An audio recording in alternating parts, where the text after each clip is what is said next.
To come along, but that is a very, very impressive start. They've done what they had to do, and yeah, very well done. I think everything really worked for Gareth Southgate, probably how he wanted it to. You could see why he picked certain players in certain positions, Frank. Yeah, and as a manager, there'll be nothing as fulfilling as that. When you make calls that maybe could be questioned, at right back, at left back, you tweak the system. I don't think any of us quite expected Phillips to play advanced like he did in the first half. Probably man of the match in the game. So I just think from Gareth's position, he can look at it now and say, there's something about this group. What I ask of them, the energy that they've got, that kind of bit of attitude and arrogance that they seem to have in a good way, that I'm not sure we've had in our group for a long time. With this atmosphere around and this crowd behind them, they can do something. There was huge pressure, by the way. Once the teams came out, you looked on social media, even us in the stadium. Oh, why is Trippier playing left back? Sterling not playing. Yeah, why is Grealish not playing? Sterling got his 13th goal in 17 games, by the way. He's someone who can be trusted in an England shirt. Yes, club form might not be there, but in an England shirt, Gareth's got people he can trust. He's tried, and listen, this team I said that before the game, Rio, when Terry Venables thankfully stuck with me. I was still scoring goals for Blackburn, but I'd never scored for almost 2 years, and there was a lot of people shouting for me not to be in the team, and I get and understand that. I think that was similar to Raheem today. I'm not saying he's going to go on and score a load of goals, but that decision today took a lot of courage, and Gareth knows him. He knows him. He works with him. He's seen him in training, and Raheem never let him down, and Gareth has stood by him today, and that's a decision that's worked really well. Well, let's hear from the goal-scoring hero for England. Here's Raheem Sterling with Kelly Summers. Raheem, you grew up in the shadow of Wembley, and you've just scored the winner in the opening game of the Euros. How good does that feel? Yeah, it feels good, to be honest with you. I've always said if I played at Wembley at a major tournament, I'm scoring at Wembley, my back garden. I said I have to score, and it's great to finally do that. First Lady inside the castle after a ceremony in the quadrangle. A guard of honour gave a royal salute and the US national anthem was played. President Biden has invited the Queen to the White House.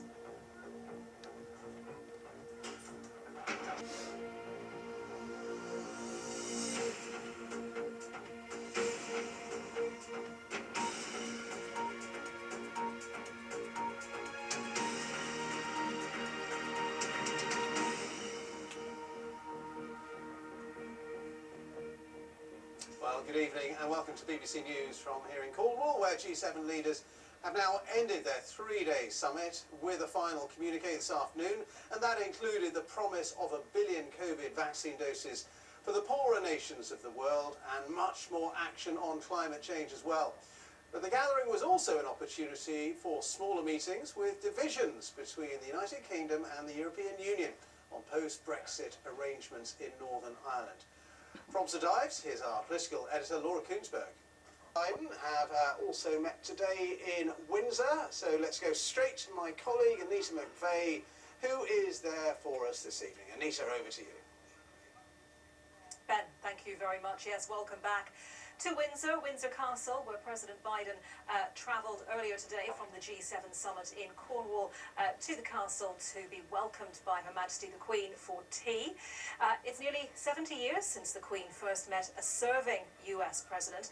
President Biden has invited the Queen to the White House, and he also has made it known that she reminds him of his mother. Let's take a look at this report from our royal correspondent, Nicholas Ritchell.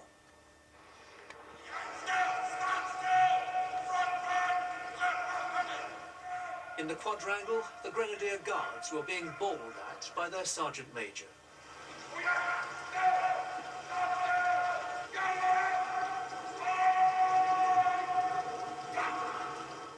Once he was happy, the Queen emerged from her castle to take her place on the dais, ready to receive the President and the First Lady.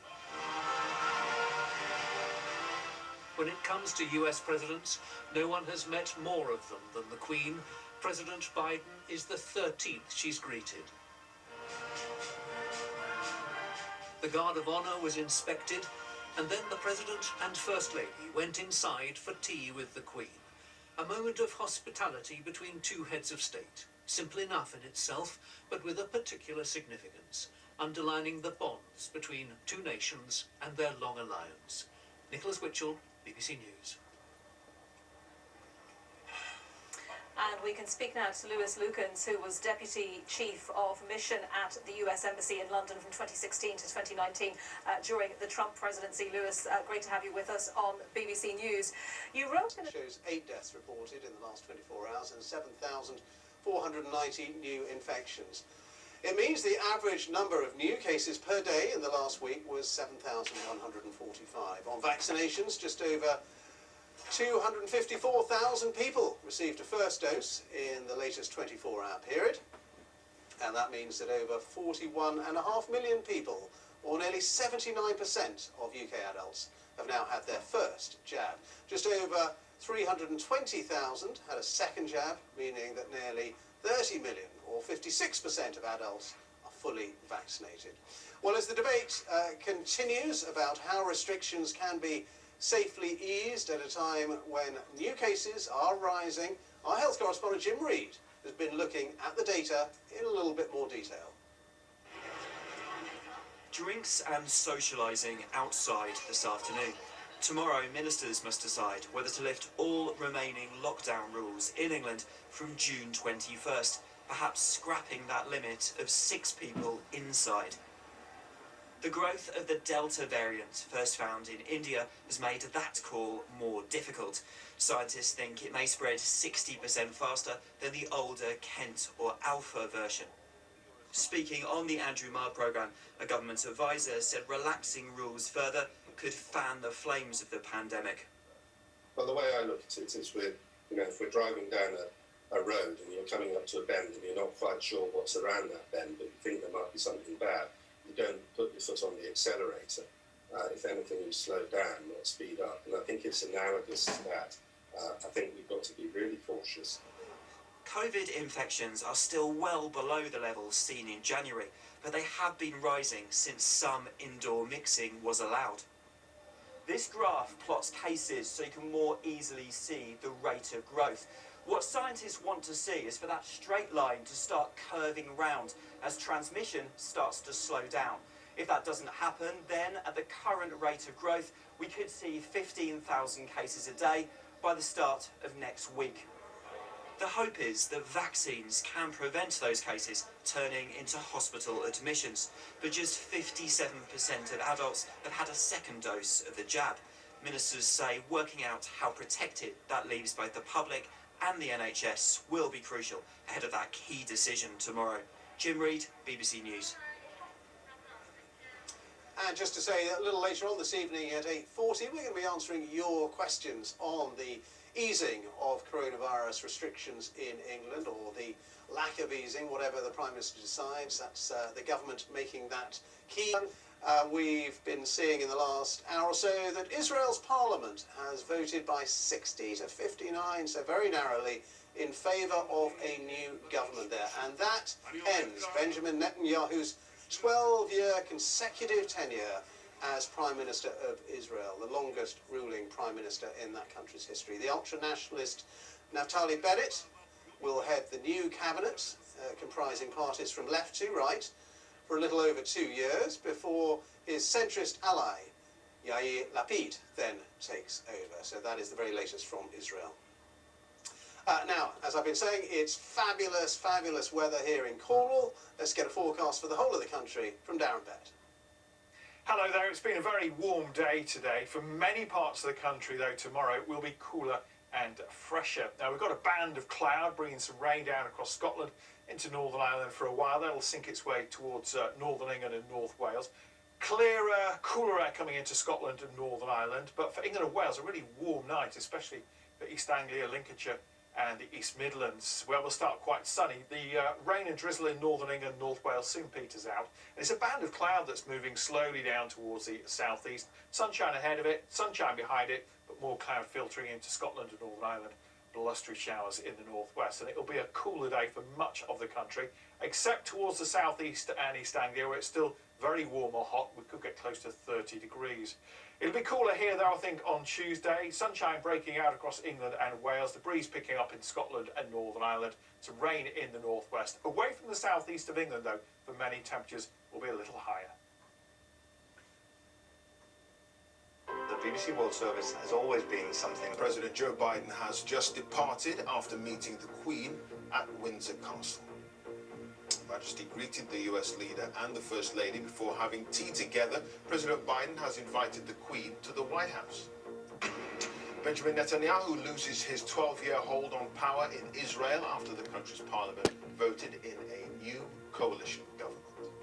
The G7 summit concludes with member states agreeing to deliver more than 1 billion coronavirus vaccinations to poorer countries and raise $100 billion to help them cut carbon emissions. And it's a sterling effort from England as they beat Croatia 1-0 in their opening game of the European Championships at Wembley.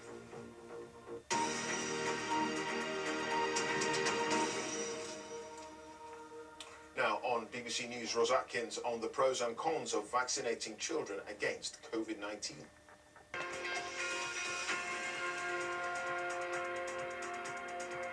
Hello and welcome to Sports Day. I'm Austin Hailwood. Coming up this evening, a sterling effort from England.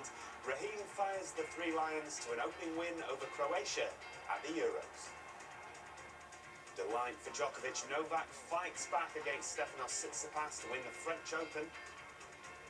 Short and not so sweet. New Zealand wrap up victory over England within an hour on day 4 at Edgbaston.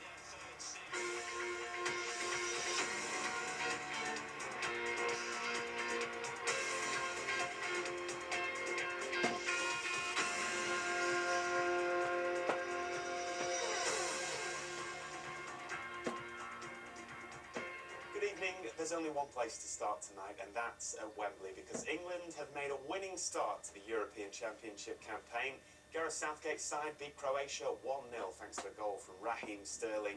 It's the first time that ever that England have won their first match at the Euros. Our sports editor Dan Rowan watched the action. It may have only been a quarter full, but with a sun-drenched Wembley hosting England at a major tournament once again, for many of those lucky enough to be cleared to enter, memories of those iconic Euros 25 years ago were inevitable. Now a new generation would understand and hope. England had shown a united front in the build-up, the FA urging fans to respect the team's taking of the knee, and while some still chose to boo, it was swiftly drowned out by applause. The hosts agonisingly close.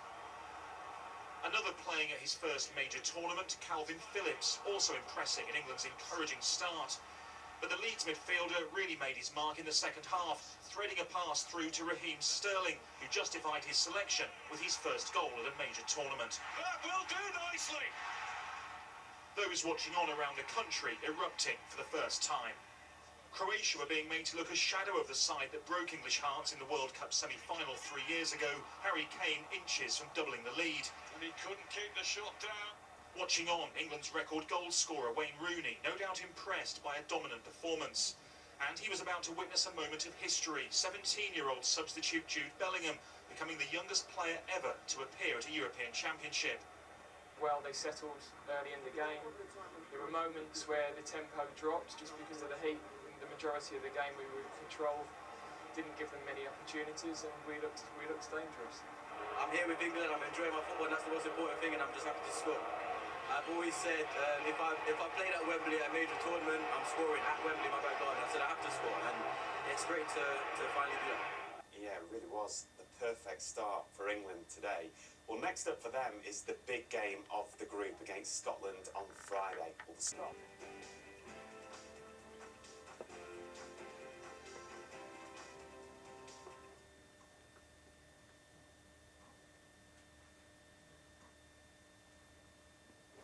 Good evening, I'm Andrew Neil, and this is GB News.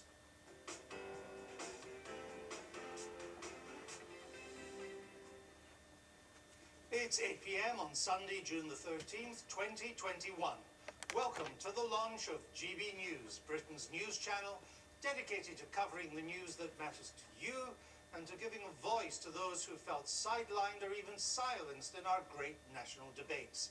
Because if it matters to you, it matters to us.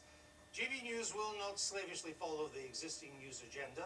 We're not a rolling news channel, nor will we be providing conventional news bulletins.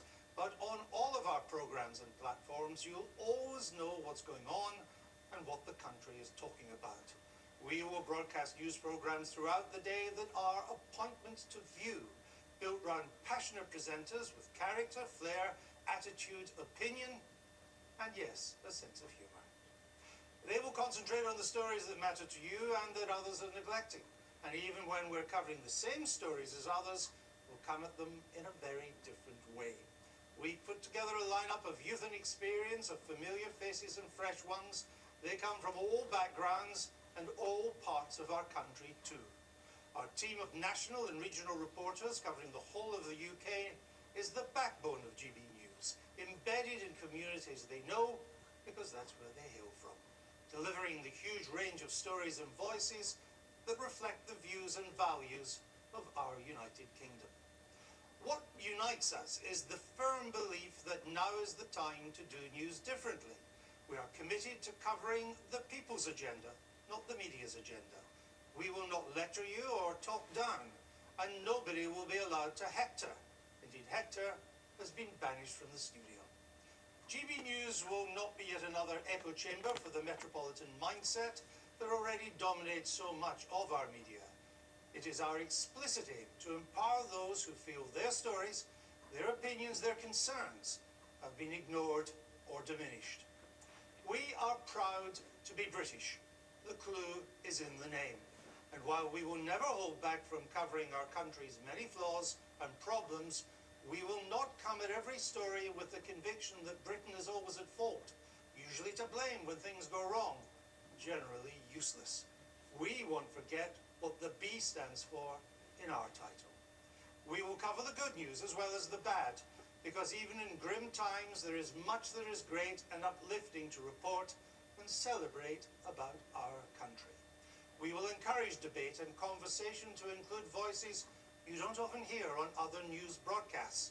We'll sometimes court controversy, but we want civilized discourse, not shouting matches, no matter how heated our discussions become, and we like heated discussions, but we will always demand respect for opposing points of view. We won't dwell much on the latest gossip of the Westminster bubble, which is too often obsessed about matters of no importance to anybody else.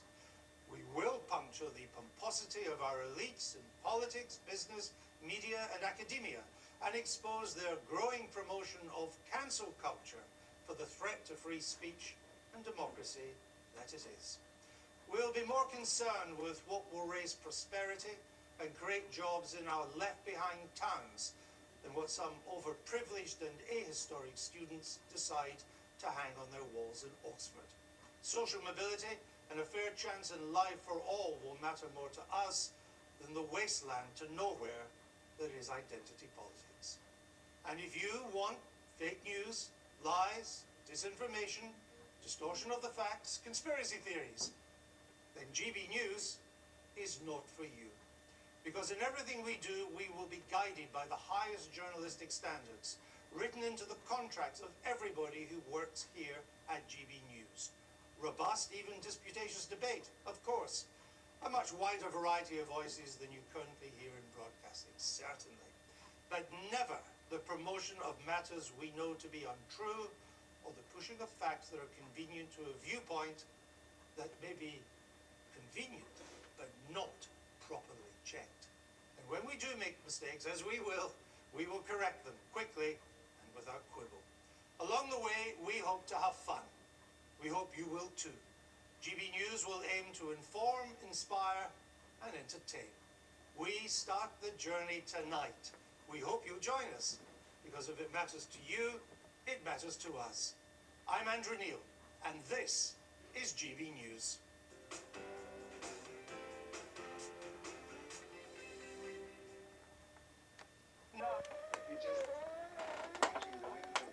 This is the 26th of August 2021. There's been breaking news recently as seems Kabul health officials told BBC at least 60 killed in a terrorist attack in Kabul. Finally, the last steps on Afghan soil, their first towards a new future. swiftly doing that. But yeah, I'm going to pause you now, and that's when we're going to actually get into the part. Well, casualty figures may not be known for some days, but a senior Afghan official told the BBC today that at least 140 have been injured. There are other reports that hospitals in Kabul are already near capacity and were near capacity even before the blast, and they're now being overwhelmed with new patients. Let's speak to Rosella Miccio. She's president of Kabul's emergency NGO hospital, and she's in Milan for us, but of course you're in constant contact with all your staff on the ground. What have they been able to tell you about?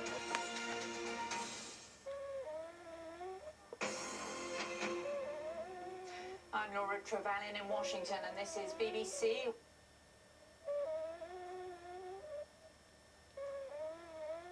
Wait for a sec.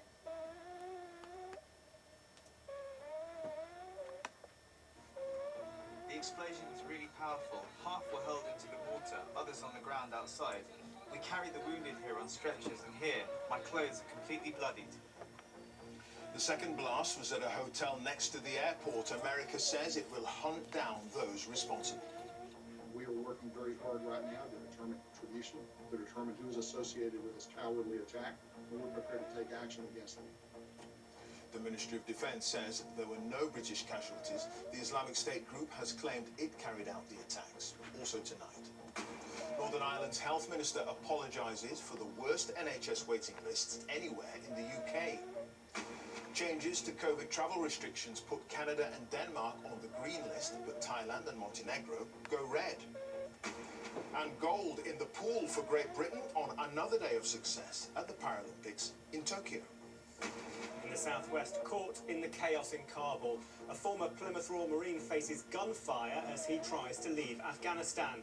And Derriford Hospital declares a critical incident as almost all of its beds are occupied.